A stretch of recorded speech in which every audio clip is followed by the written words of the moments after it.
What do you do, Aaron Brodesson? Well, Did I say that right? Sure.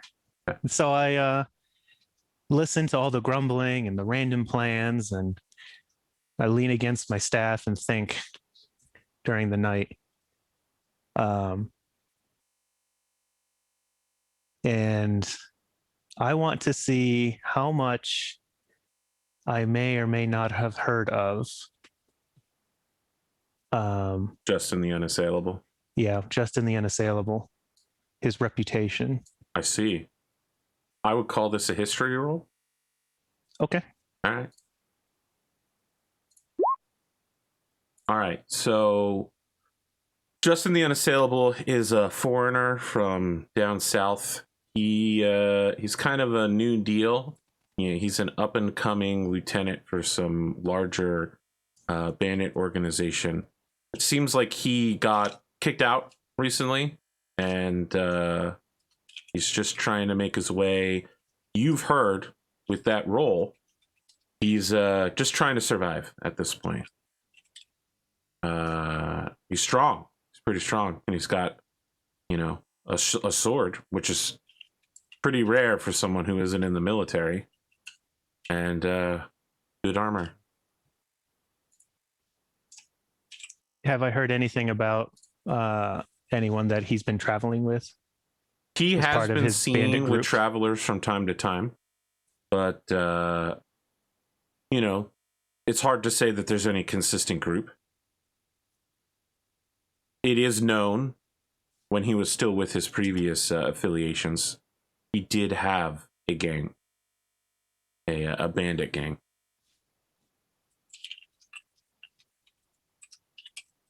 I would give you more, but your role was okay, but it wasn't that good.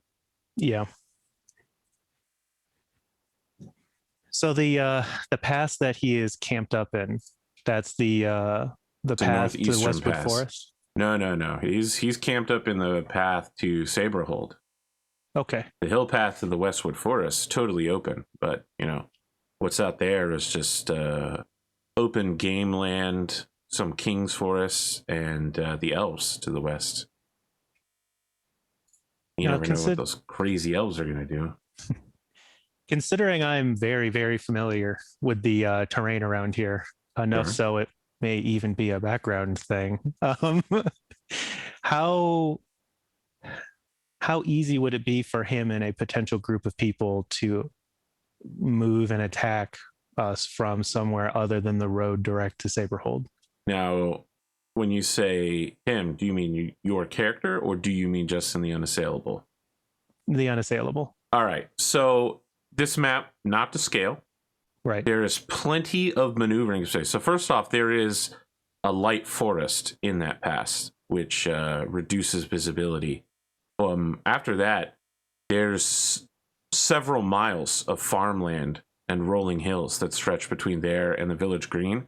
Plenty of space for him to go around and take out outlying farms without ever having to come anywhere near the center of town.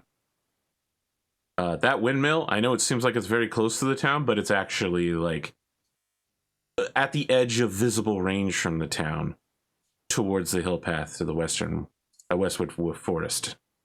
Okay. It's probably like 3 or 4 miles away from the top of the hill there,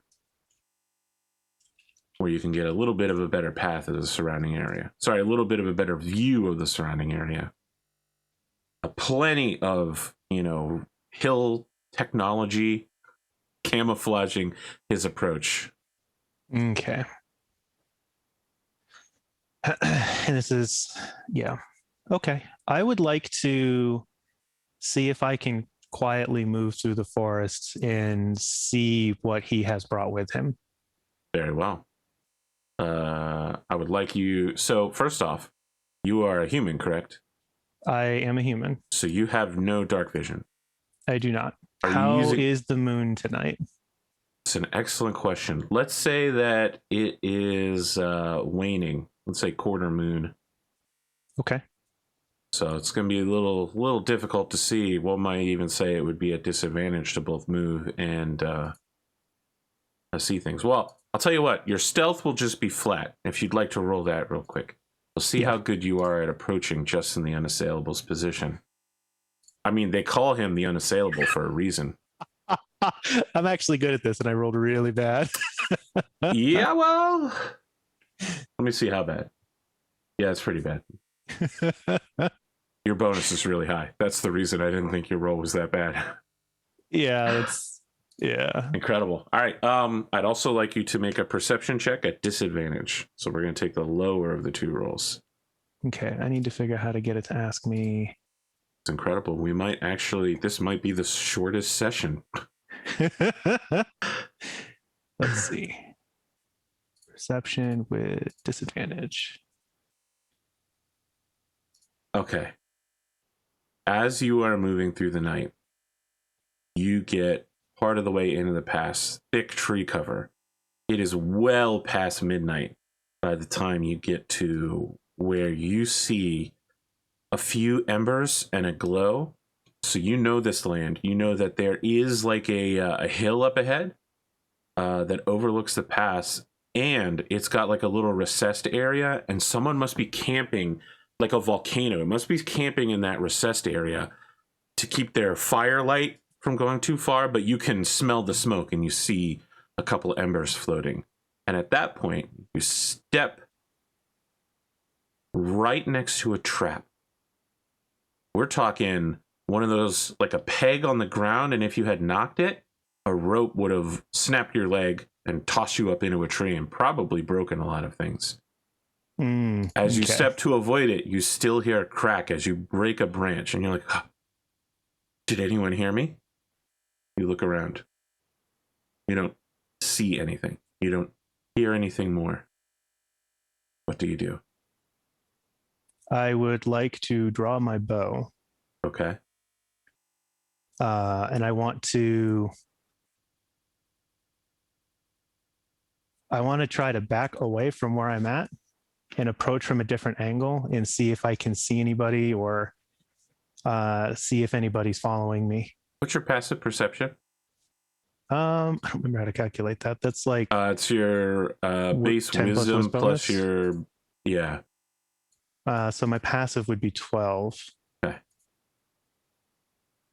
Gonna go ahead and make a roll here real quick for no reason. No reason to be worried.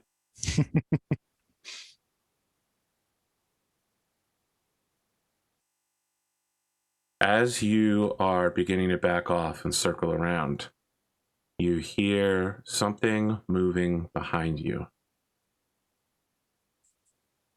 Footsteps, heavy boots. You get the feeling that normally they'd be moving through the underbrush around you very easily, but maybe they stumbled on a root or something, just barely enough to give them away. You are now the one being hunted. Okay. I'm not actually sure how exactly this works, but I do have a hunting trap. Oh, really? I do. Do you have proficiency in traps? I don't have proficiency in traps. I just possess one. Okay. All right. Um, You want to lay down a trap to get somebody to come into it? Yeah. Okay. I want to, as I'm expecting that this time of night, nobody from the village is going to be out here hunting. In my time with the villagers, has that been a consistent behavior for the villagers? It would be crazy for someone to be hunting in the middle of the night, since not everybody, but most of the villagers are human, and night hunting is extremely disadvantageous. Okay. I want to lay the trap. And then I want to move a little bit forward, find a dry stick to step on, and then try to move sideways. All right. So let's draw this on this table here for the two of us real quick. You are laying, I'm just going to draw something that looks like a bear trap. You know, right here. Then you are moving this way. You're stepping on a stick. Oh, here's a stick. And then you're moving over here to watch for when somebody well, maybe it's more like this way. To watch for when someone comes. Here's the guy I heard. Yep. Here's the trap. Yep. I want to move forward to break a stick. So you're moving back. You're moving closer towards the fire at this point then. Yeah. Okay. And I want to do a circle here so that I can see that area, or at least it's in front of me. Perfect. I need you to make I need you to make several checks here. I'll tell you all of them before you start making them. Okay. The first check you're going to need to make is just a dexterity check to lay the trap, because you don't have proficiency. Okay. I don't have proficiency in the save, so I'm just going to roll it as a save because it has no proficiency anyways. Sure. Then you'll need to do a perception check. There's the dex. All right, you quickly lay out this trap. It's definitely not your best work, but you gotta do this in the middle of the night quietly, knowing that you're being hunted. Okay, and my second roll is perception, and it's at disadvantage because it's the night. Here's my perception. All right. So you lay the trap. You begin moving forward. Right. You step on the stick. You hear someone whisper something. What was that? And they begin moving towards the location. You begin to circle around. And you're like, oh man, this is going so well for me. So well. Right up until you feel your feet moving downwardly and downwardly, and you're at the bottom of a hole. I would like you to make a dexterity saving throw, because you may not make it to the bottom of the hole. Nope, you are at the bottom of the hole for sure. Oh boy, it's a good thing you have so many hit points. So that's okay. Yeah. All right. Well, if you were a sorcerer, you'd be in real trouble right now. You hit the bottom. Whumph. There is a noise. There is a clattering. You are about 10 feet down. Okay. There's no spikes at the bottom of this. It's just a hastily dug hole. If you're real good, you might be able to jump out. But at the moment you hit the bottom, you're like, oh shit. And then you hear a click. And someone begins screeching in what might be broken guttural dwarvish as your hunting trap goes off on your target. I would like to attempt to jump out of the hole. Very well. I wish to take advantage of this before he can get out of the trap. Yeah. I'll take athletics or acrobatics. I mean, that's the same for me. Really? You must be good at things. Or bad. There's my you're real good. athletics. All right, you just whoop, whoop. Yeah, you listen. I'm talking shoulder strength right there. Some elbow motion. Yeah, you're out real easily. As you scramble out, you turn, hearing a noise coming from where you believe the fire pit to be. And there is a stout figure outlined against the trees and some moonlight and maybe a couple embers behind him. Clearly wearing a cloak. Hard to see the front, all darkness to you. And then they raise something that looks like a crossbow in your direction. Okay. They are probably about 40 feet away from you. Now, while this is happening, you still hear the cries of pain coming from the guy at the trap. Yeah. In Dwarven, though. Yeah, I don't know Dwarven. Does it look like he's aiming it right at me, the crossbow? That's hard to tell. You just saw a crossbow-shaped swivel. You have no forward light for that person. They are silhouetted. Okay. I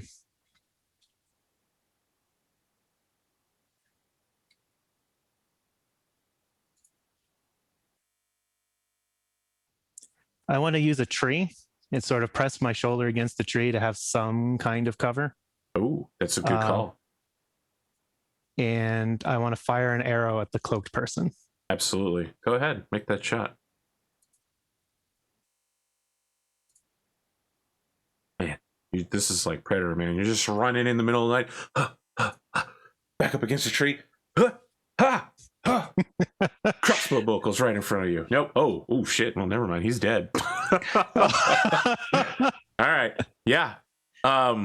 You hit this figure with an arrow. You hear the thwack of the crossbow going off, but it fires randomly as this figure falls back into the pit. You hear someone go, "Well, guess he's dead."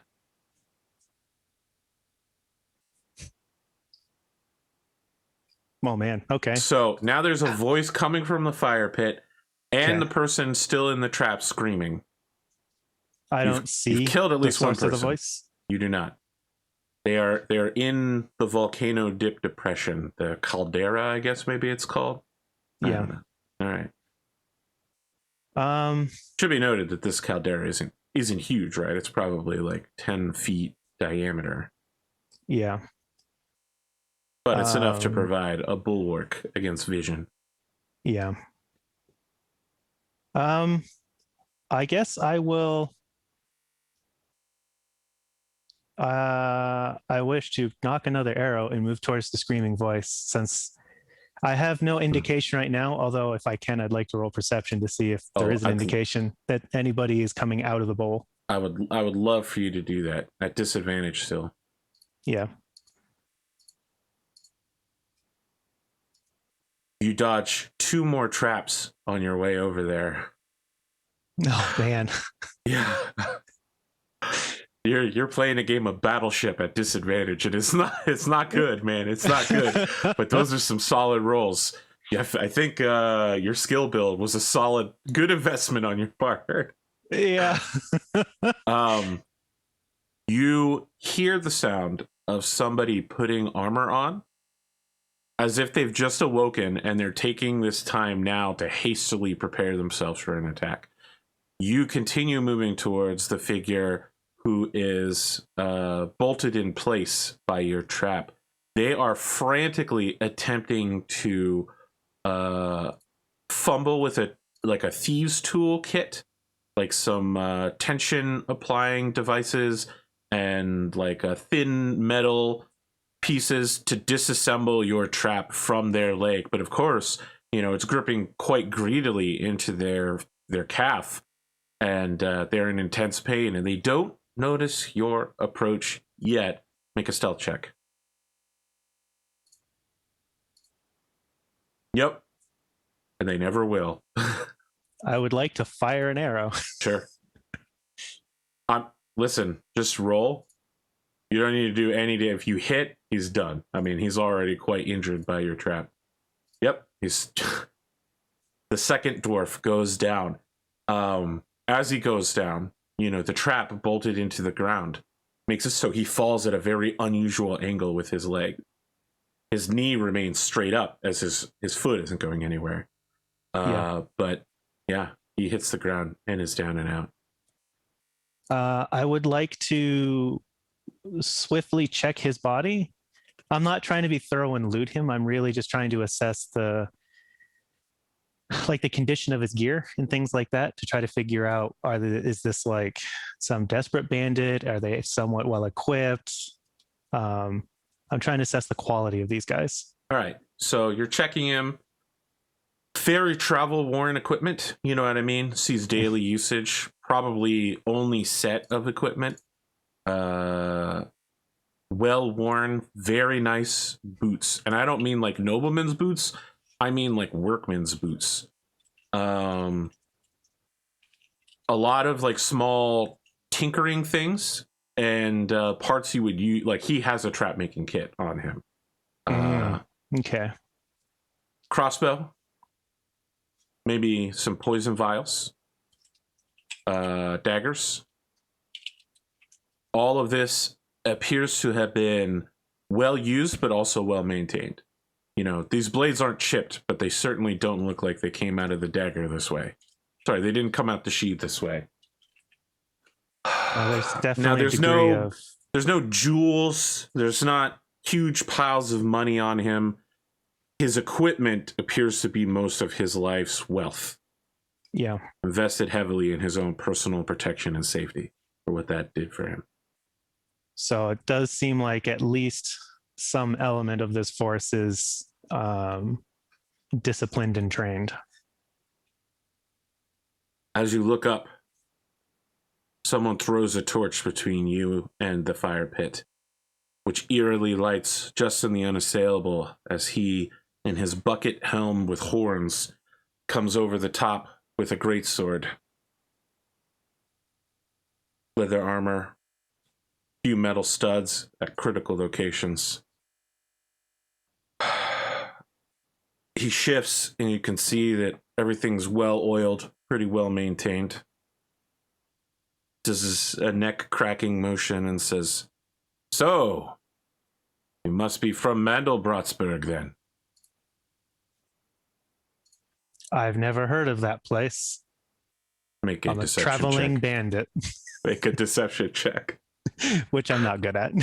Good. It didn't sound like you were very good at it, so I appreciate the role play. A traveling bandit, huh?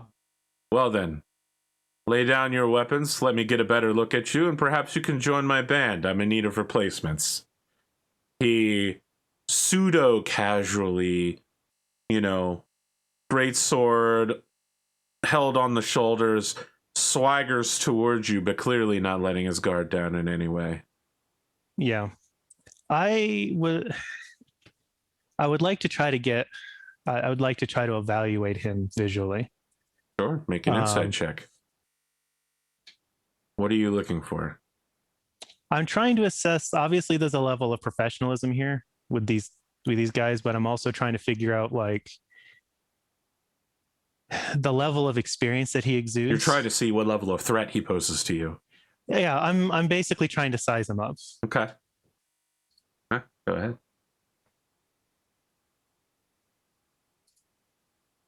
Have you, beyond these two, have you ever killed anybody before? Yes. Okay. My guy was a young member of a traveling marauder group whose lifestyle was based on stealing other people's things to survive, and they got mostly wiped out. And I wandered off for a bit until I found this group of people to live in proximity with. So this guy's no slouch. He's no pushover. He could be a very real threat to you. But he's not so strong that your wild barbarian instincts think that you need to back down. That he's not the apex predator, right? He's not a dark lord or a lich king or something. He's very mortal, and his skill set is perhaps as good as yours, and his equipment is perhaps as good as yours. It's it's a roll of the dice, really. What race is he?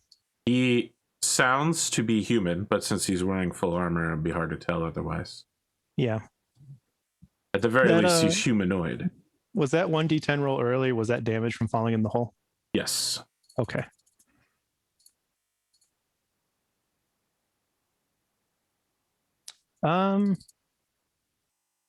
What's the distance? It was about 40 feet, but he started closing it now, so I'd say within 30. Okay.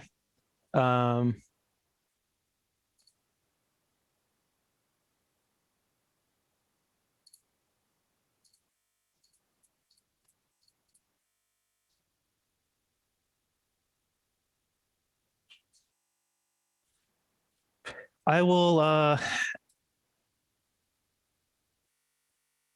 I'm going to move away from him 30 feet. Okay. I would like to keep things at a not quite slashy distance and fire an arrow while I have the advantage of him being illuminated by torchlight. I feel like this is where we roll something akin to initiative. Yeah.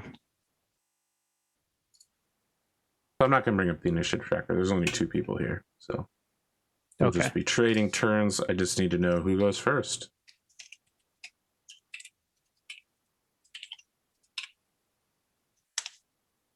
Oop, that was slash.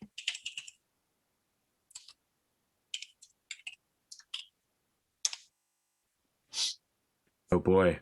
I have a dex mod of 4. I'm aware that you do, but I think if you consult the player's handbook, you'll find that that is a optional rule, and that what the rulebook actually says is that it's GM's choice as who experts. Okay. However, that said, based on the situation, you are actively attempting to evade an attack, and he is trying to get close to you. So I will allow you to go first here. So go ahead, make your attack.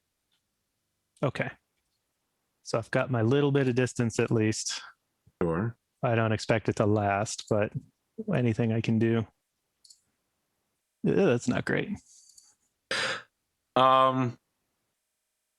Look, I think we all know that the idea of like samurai knocking 500 arrows out of the air, right, is impossible.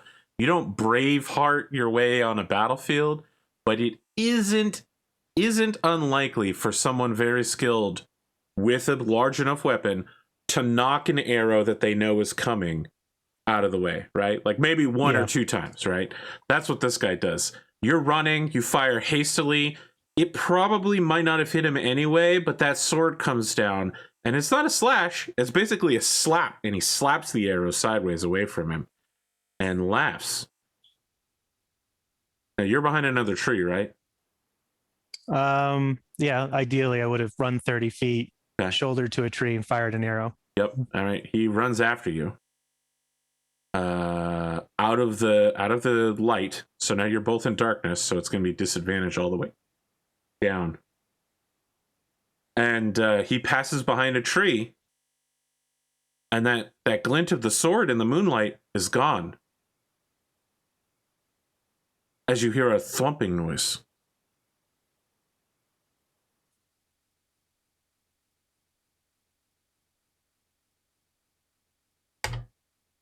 What's your armor class? It's currently 17. Okay, so it'll be 19. The tree that you're hiding behind vibrates. You feel slightly tossed. And when you look around the corner to see what the hell just happened, there is a crossbow bolt the size of a fist stuck in the tree on the other side. You hear him stomping through the darkness. You hear the sound of as he stirrups the heavy crossbow and reloads it. What do you do? I don't have my trap. It's still stuck to a dead guy. So I want to, and hoping, although I feel like it will become readily apparent at some point soon, hoping that he's also as disadvantaged by the darkness as I am. Yes, I just rolled at disadvantage, so we know that to be true. Yep. Okay. He does appear to be human. I want to use the trees to break line of sight and try to pick a different direction in stealth. Sure. All right. So you have both disadvantage and advantage on this. So you'll just be doing it flat regular. Flat regular stealth. Yep. Let's see. Well, that definitely beats his passive perception by 16 points. Okay. You disappear into the night. You don't hear any more crossbow shots. And after a while, it seems like he's either not on your trail or has stopped actively hunting. And that's it. That's the whole scenario. You just drove off just in the Unassailable. What? That's it. That was the whole scenario. He leaves? Yeah. Well, I mean, you killed two of his men, right? Like, you've put up more of a fight than he can afford. Okay. Well, you had the fastest clear so far by a very large margin. I guess I will. You were also the first person to be like, all right, I go into the night and I fight just. So I went into this thinking that I was going to take a dude or two and try to bleed him over the course of the night. Yeah. I didn't think that was going to go quite that way, but. I mean, look, he's a businessman. You killed two of his men. He knows he doesn't have the power to threaten the town anymore. Oh I my guess goodness. I would like to very quietly and gingerly, uh, like grab these two dead guys since apparently he's leaving. So Yeah. I mean, you come back safely, like, I don't know, maybe like 30, 40 minutes later, it would be safe to say. okay, When you come back, he's gone. The fire's out. Those men have been looted. okay, Not everything of theirs has been taken, right? Like the boots, anything that is of immediate and critical value, like their weapons, your trap, all of it's been taken. okay. I want to grab the dead guys, even though they've been looted. Sure. And I want to bring them to town. All right. But this is it. This is it, Kane. There's nothing further. You've already beaten the scenario. Okay. This is the epilogue scene, is you dragging two 250-pound dwarves back into town by dawn. Exhausted, tired, no sleep. Just predatoring your way out. Arnold Schwarzenegger dropping them as the sun rises in the east, and everybody's like, what happened out there? The town is safe. I need an ale. Wow, incredible. All right, well, listen, audience, this is what happens when you go the path of combat. I was really not. I was not. Okay. I mean, it went the way it did, but I was definitely expecting like 10 guys having to organize a whole bunch of stuff. And No, it's a solo. yeah. You know, I had to make a challenge you could take on solo if needed. Like if someone made a combat build and wanted to fight, if someone wanted to do exactly what you did. Yeah.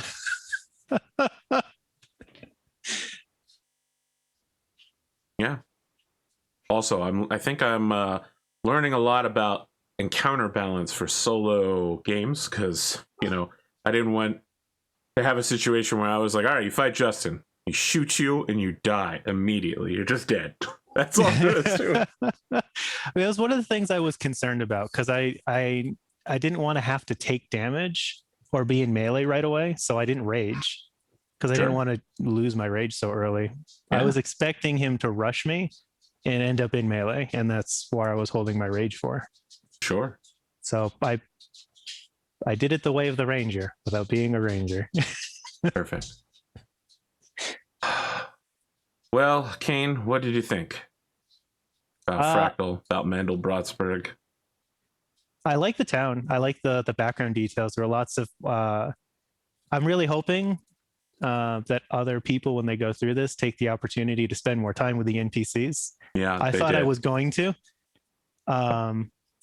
I really did think I was going to. This was definitely supposed to just be like a raid and run and come home, but Henley read the scenario and decided that he was part of Justin the Unassailable's band and robbed the town. Oh, nice. Yeah. And so when he reached the point where Justin's band, like, there were several small problems that kept popping up, and when they reached the point where they couldn't keep raiding anymore, they left, and that was the end of the scenario. So it doesn't matter how you approach it, it always ends when Justin is driven off. I think my expectation coming into this was that I was going to do a little rating, figure out how well they were, and then it was going to be the end of the 13th Warrior. That was my plan. I was planning to do this epic 1v1 and probably die, pull a full bullseye, but like didn't go the way I thought it would. It was really interesting. And there's definitely, I'm excited to see what choices other people made. One of the things that stood out to me reading the scenario was the rich amount of different ways to go about doing this. There were lots of options presented and lots of things to take advantage of or just ignore.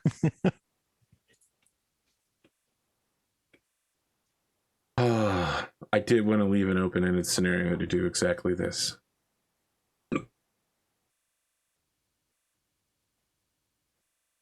So is the having the players not know anything about the other ways the scenario is going to happen and the way the scenario is constructed, is that the fractal thing?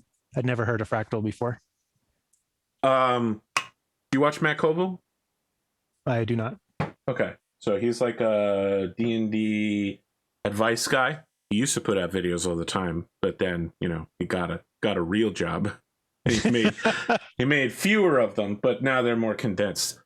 And he briefly talked about when you go to conventions and such, people who tell stories about tabletop RPGs, they don't say, I played, you know, I'm just going to say Wrath of the Lich King, but, you know, like Storm King's Fury or whatever. Like, they don't say, I played this module. They tell you the story as it happened to their character, not to how it happened to their adventuring group, and not this is how the GM ran it. They tell it from their personal perspective of their character. Mm-hmm. And he had mentioned that it would be interesting to see a scenario where a GM ran the same scenario over and over again for different people to see the different results that you would get.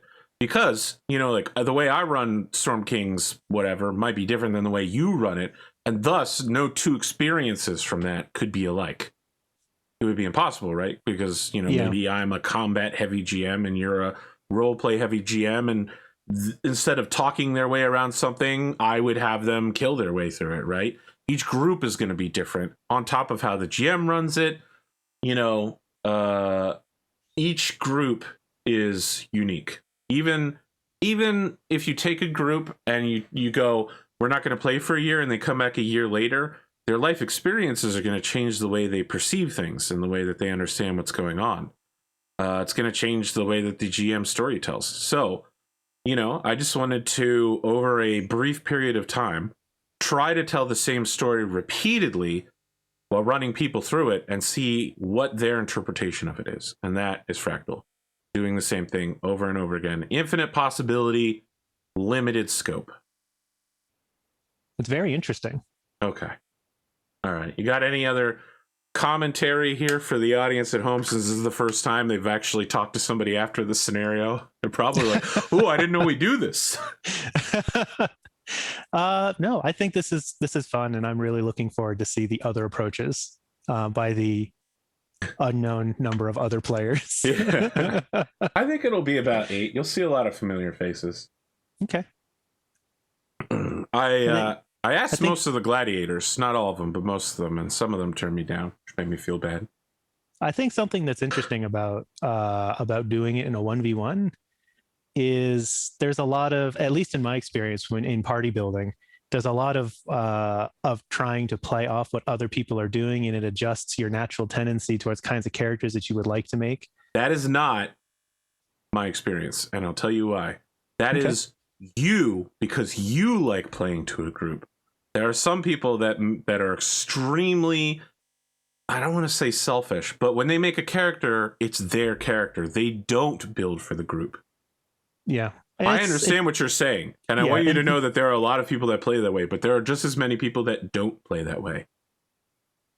Yeah, the groups that I've played with have pretty much always been like that. So it's interesting, for me at least, as a player. It was interesting making a character in a void and being like, I'm just going to make exactly what I feel like doing. You like you for you?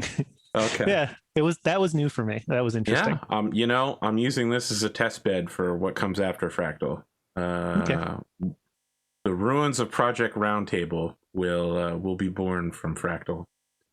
In the same way that Winter's Edge had to burn itself into ash in order for Solaris Knights to come out. We needed a good fertilizer. I am going to be a little sad that I do really like this character. So the fact that it's a one-shot character is a little bit sad, but look, just keep him around. Next time someone's like, hey, you want to play D&D? Go, I've already got a character. He comes from a little place called Mandelbrottsburg. I don't know if you've heard of it. Yeah, that's a good point. All right, let's call it here. Incredible. Okay. Okay, let me check the timing on the other videos, just so you can know. So you finished it at about 29 minutes. I want to look at everybody else's. Oh gosh, does this okay? 55. One problem is there were so many technical issues in the other episodes that several of them were cut into 2 parts.